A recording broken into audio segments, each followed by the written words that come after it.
सभापति महोदय, नमामि गंगा को लेकर के हमारे कानों में अभी भी वो बातें गूंजती हैं कि माँ गंगा ने मुझे बुलाया है। क्या बात है कि पिछले 11 साल से माँ गंगा ने बुलाया ही नहीं किसी को। माँ गंगा बह रही हैं,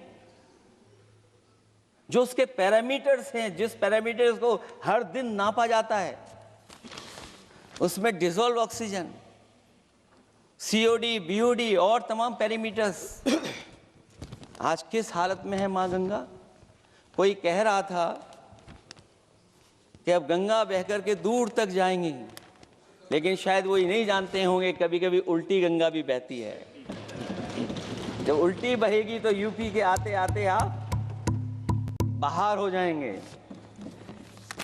सभापति महोदय, नमामि गंगा, मां गंगा में जुड़ने वाली नदियां, वरना नदी को एक संरक्षण कैसे हो, ब्यूटिफिकेशन कैसे हो, रिवर फ्रंट कैसे बने, उसकी शुरुआत की थी। लेकिन सभापति महोदय, इनकी बुलडोजर सरकार ने उसका काम रोक दिया।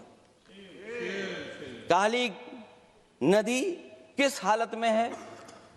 यमुना के बारे में दिल्ली की सरकार जब बनानी थी तो कहा कि हम दुनिया का सबसे बेहतर रिवर फ्रंट बनाएंगे यमुना पर।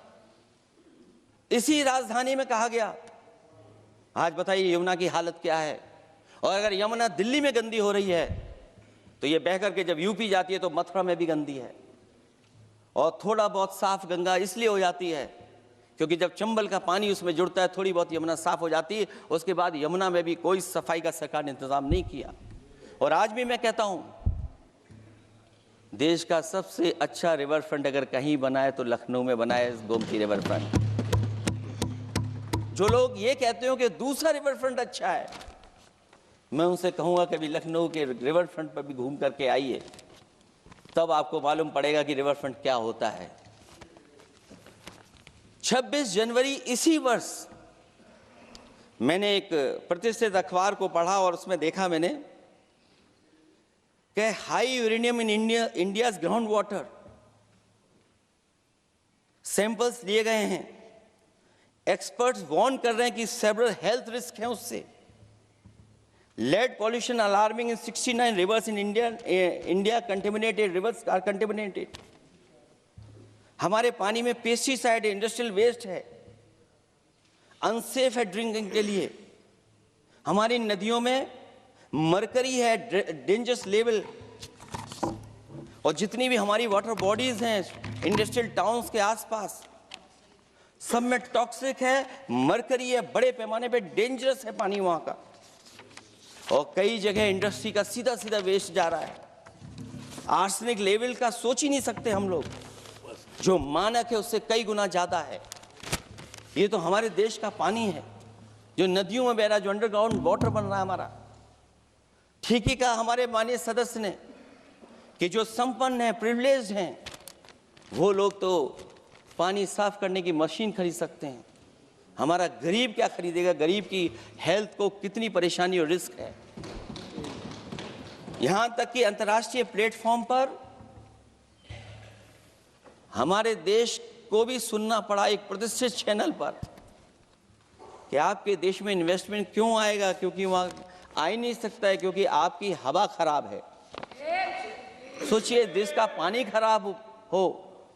और ये मैं नहीं कह रहा हूं, पानी खराब सरकार को मालूम है, नहीं मालूम है, लेकिन जो प्राइवेट कंपनियां हैं जिनको अपना पानी बेचना है, तो वो बता रही कि आपके भारत के पानी में क्या क्या है। और ये बात गलत है तो सरकार ऐसी कंपनियों पर प्रतिबंध क्यों नहीं लगाते हैं कि इस तरह अपनी कंपनियों का सामान बेचने के लिए झूठा प्रचार कर रहे हैं। जो चर्चा होने लगती है हवा खराब है, हालांकि उत्तर प्रदेश आते आते सरकार की भी हवा खराब हो जाती है। सरकार सबको डराती है, लेकिन सरकार को कोई नमस्कार न करे उसको नहीं डरा सकते। हमने तो कहा कि तुम लखनऊ से गए हो, लखनऊ का जो अदब है, लखनऊ का जो हमारी पहचान है। कम से कम अगर नमस्कार नहीं कर सकते तो आदाब तो कर ही देते वहां जाकर। जो लोग पिछड़े पीडीए उनके पक्षधर बनते हैं, आरक्षण को लेकर के कहते हैं कि हम आरक्षण देंगे, उनकी सरकारों में क्या अपॉइंटमेंट हो रहे हैं। मुझे याद है इससे पहले जब बहस हुई थी सदन में, वहां से बात निकली थी कि किस तरीके से अपॉइंटमेंट हो रहे हैं यूनिवर्सिटीज और कॉलेजेस में। मैं उसी पे कुछ कहना चाहता हूं। ये अपनी अपनी किस्मत है, कुछ कलियां खिलती हैं ऊपर और दूसरी मुरझा जाती हैं झुके झुके जीवन भर भूं पर। माना बदकिस्मत है, लेकिन क्या वे महक नहीं सकती हैं? अगर मिले अवसर अंगारे सी क्या दहक नहीं सकती हैं? जिस तरीके से आरक्षण पर खिलवाड़ हो रही है उसकी कोई कल्पना नहीं कर सकता था। विकसित भारत तभी विकसित भारत माना जाएगा जब हमारे पिछड़े, दलित, आदिवासी, अल्पसंख्यक मुसलमान भाई को बराबर का हक मिलेगा। और जब तक हक नहीं मिल रहा उनको, तब तक शायद विकसित भारत का देखने का सपना आधा अधूरा है। अभी अभी सुप्रीम कोर्ट ने कहा है माइग्रेशन को लेकर के, सुप्रीम कोर्ट ने 16 जनवरी को एक फैसला पलट दिया।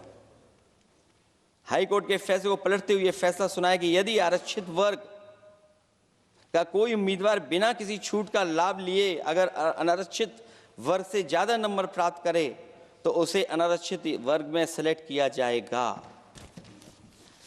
क्या सुप्रीम कोर्ट भी कह रहा है? हमारे सरकार की भी नियत है कि सबको आरक्षण मिलना चाहिए जिनका हक हो। हमारे प्रधानमंत्री जी भी कहते हैं हम पिछड़े हैं। हमारे दूसरे नंबर के नेता, क्योंकि उन्हें सनातनी बनना था, अपना धर्म बदल के दूसरा धर्म लिख लिया उन्होंने।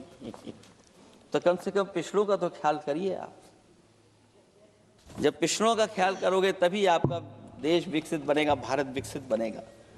अगर आप पिछड़ों को छोड़ देंगे, दलितों को छोड़ देंगे, आदिवासियों को छोड़ देंगे, अल्पसंख्यक भाइयों को छोड़ देंगे, तो आप कैसे विकसित भारत बनाएंगे?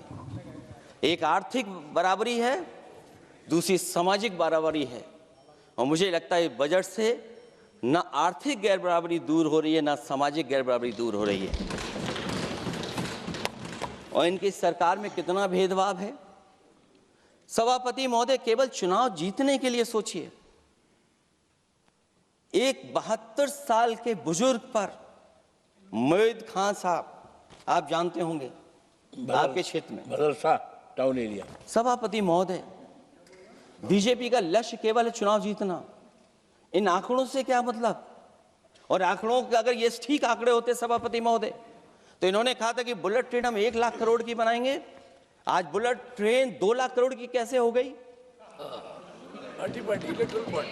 सभापति महोदय कहा कि हम 1 लाख करोड़ में बनाएंगे बुलेट ट्रेन। और बुलेट ट्रेन केवल संपन्न स्टेटों में क्यों? हमारे बंगाल, बिहार और यूपी में क्यों नहीं? और अगर आप हाई स्पीड बुलेट ट्रेन लाना चाहते हैं तो 1 लाख करोड़ का बजट दिया था, 2 लाख करोड़ बजट हो गया।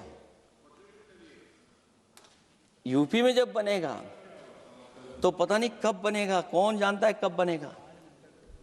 चुनाव जीतने के लिए इनकी सरकार के लोगों ने झूठा फंसाया। ये सब जुमला है, जुमला। झूठा फंसाया, और इसलिए फंसाया कि वो मुस्लिम है, इसलिए फंसाया। 72 वर्ष के बुजुर्ग को 19 महीने जेल में रखा गया। समाजवादी पार्टी को बदनाम किया गया, और केवल इसलिए कि चुनाव जीत जाए आप, अयोध्या का चुनाव जीत जाए, क्योंकि अयोध्या का चुनाव आ रहे थे आप लोग। मैं अयोध्या की महान जनता का धन्यवाद देता हूं कि उन्होंने कम्युनल पॉलिटिक्स का समापन किया है।